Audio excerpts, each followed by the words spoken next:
എല്ലാ കൂട്ടുകാർക്കും നമ്മുടെ ഇന്നത്തെ വീഡിയോയിലേക്ക് സ്വാഗതം. കുറച്ച് നാൾ മുമ്പ് നമ്മുടെ യൂട്യൂബ് ചാനൽ തുടങ്ങിയ സമയത്ത് എൻ്റെ കഥ അല്ലെങ്കിൽ മൈ ലൈഫ് സ്റ്റോറി എന്ന് പറഞ്ഞ ഒരു വീഡിയോ ഞാൻ ചെയ്തിരുന്നു. അപ്പോൾ അതിനകത്ത് ഒരുപാട് പേർക്ക് അതൊരു മോട്ടിവേഷനായി അല്ലെങ്കിൽ ഒരു ഇൻസ്പിറേഷൻ കിട്ടി എന്നൊക്കെ പറഞ്ഞ് ഒരുപാട് പേരെ നമുക്ക് മെസ്സേജ് അയക്കുന്നുണ്ട്. കമൻറ്റ് സെക്ഷനിൽ ഞാൻ കമൻറ്റ് കാണുന്നുണ്ട്. ഒരുപാട് സന്തോഷമുണ്ട്.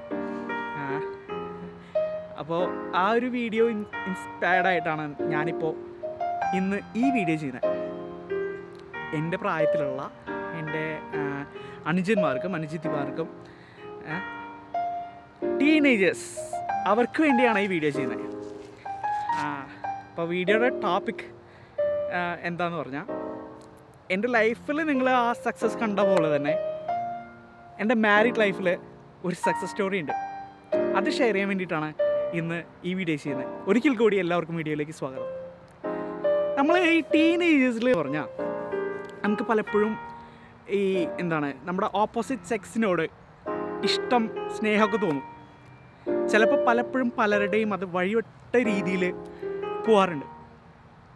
അപ്പോൾ അങ്ങനെ വരുമ്പോഴത്തേക്കും എന്താ പ്രശ്നം എന്ന് പറഞ്ഞാൽ, നിങ്ങളുടെ മാരീഡ് ലൈഫിൽ ഓരോരോ ചെറിയ പ്രോബ്ലംസ്, പ്രണയ വിവാഹങ്ങൾ, ഡിവോഴ്സിലേക്ക് വരിക, അങ്ങനെയുള്ള പ്രശ്നം, കുടുംബവുമായിട്ട് ഒരു ബന്ധമില്ലാത്ത രീതി, പാരൻസിനൊക്കെ വിട്ട് അവർക്ക് ആ ബ്ലൈൻഡ് ലവിൽ അവരങ്ങോട്ട് അവരുടെ ഒരു ലൈഫ് അങ്ങോട്ട് ലീഡ് ചെയ്ത് പോകുമ്പം അവർക്ക് പിന്നെ ആ പാരൻസിനായിട്ടുള്ള ആ സ്നേഹവും അവർക്കുള്ള റെസ്പെക്റ്റും അതൊക്കെ പോയി അവർക്ക് അവരുടേതായ ഒരു ലൈഫായി. അതാണ് നമ്മൾ ഈ കാനഡയിൽ കാണുന്ന ഒരു കാര്യം എന്ന് പറഞ്ഞാൽ, 19 വയസ്സാകുമ്പോൾ അവരുടെ മക്കൾ മൂവ് ഔട്ട് ചെയ്യുവാണ്. അപ്പോൾ നമ്മുടെ അടുത്ത് കോവർക്കേഴ്സൊക്കെ വന്നിട്ട് പറയുകയാണ്, കനേഡിയൻസൊക്കെ വന്നിട്ട് പറയാം, എൻ്റെ മകൻ അല്ലെങ്കിൽ മകൾ അവരുടെ ബോയ് ഫ്രണ്ടിൻ്റെ കൂടെ ഗേൾ ഫ്രണ്ടിൻ്റെ കൂടെ മൂവ് ഔട്ട് ചെയ്തു, അവരിപ്പോൾ ഒറ്റയ്ക്ക് പോയി താമസിക്കുകയാണ് എന്ന് പറഞ്ഞ്. പക്ഷെ അവർക്കത് സന്തോഷമുള്ള കാര്യമില്ല. എന്നിട്ട് അവർക്കറിയാണ്, അവർ പോയി എന്ന് പറഞ്ഞ് അവർക്കറിയാണ്.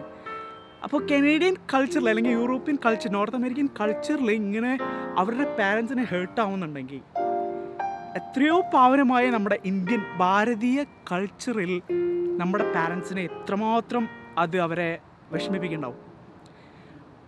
ഞാനും നിങ്ങളെപ്പോലെ തന്നെ ചോരയും എന്തുള്ള സാധാരണ ഒരു കുടുംബത്തിൽ ജനിച്ച സാധാരണ ഒരു വ്യക്തിയാണ്. എനിക്കും അതുപോലെ ഒരു ഇഷ്ടമുണ്ടായിരുന്നു. ഒരു കുട്ടീനെ കണ്ടപ്പോൾ എനിക്ക് ഇഷ്ടപ്പെട്ടു. ഞാനത് ആദ്യം പറഞ്ഞത് ആ കുട്ടിയോടല്ല, ഞാൻ പോയി പറഞ്ഞത് എൻ്റെ അമ്മയോടാണ്, എൻ്റെ അനിയത്തിയോടെയാണ്, എൻ്റെ അപ്പനോടാണ്. അവരാണ് ചെന്ന് കുട്ടിയുടെ മാതാപിതാക്കളുടെ അടുത്ത് ചെന്നിട്ട് പറഞ്ഞത്, എൻ്റെ മകനെ, നിങ്ങളുടെ മകളെ ഇഷ്ടമാണ്, കല്യാണം കഴിപ്പിച്ച് തരുമോ?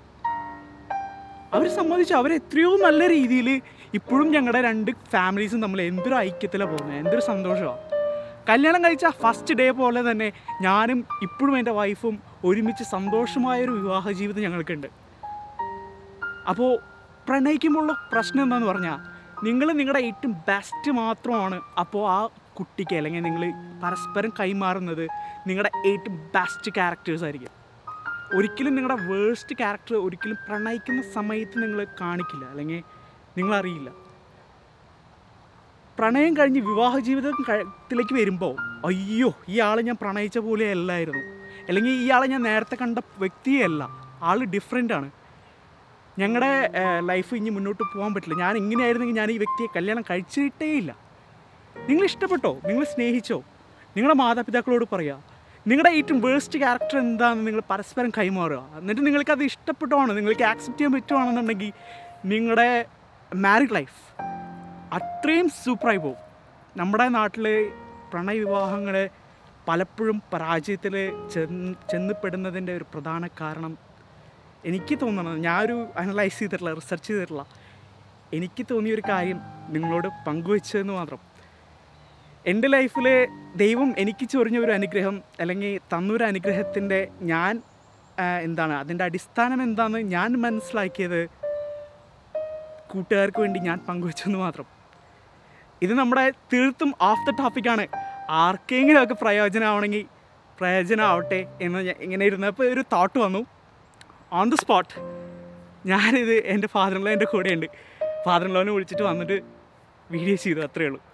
അപ്പോൾ എല്ലാവർക്കും എല്ലാവിധ ആശംസകളും. പ്യുവർ ലവ്, ട്രൂ ലവ് എല്ലാവർക്കും വരട്ടെ. എല്ലാവർക്കും ശരിയായ രീതിയിൽ നല്ല സ്നേഹബന്ധങ്ങൾ, ദൃഢമായ സ്നേഹബന്ധങ്ങൾ വളരാൻ വേണ്ടി പ്രാർത്ഥിക്കുന്നു. Signing off, Alvin James. By.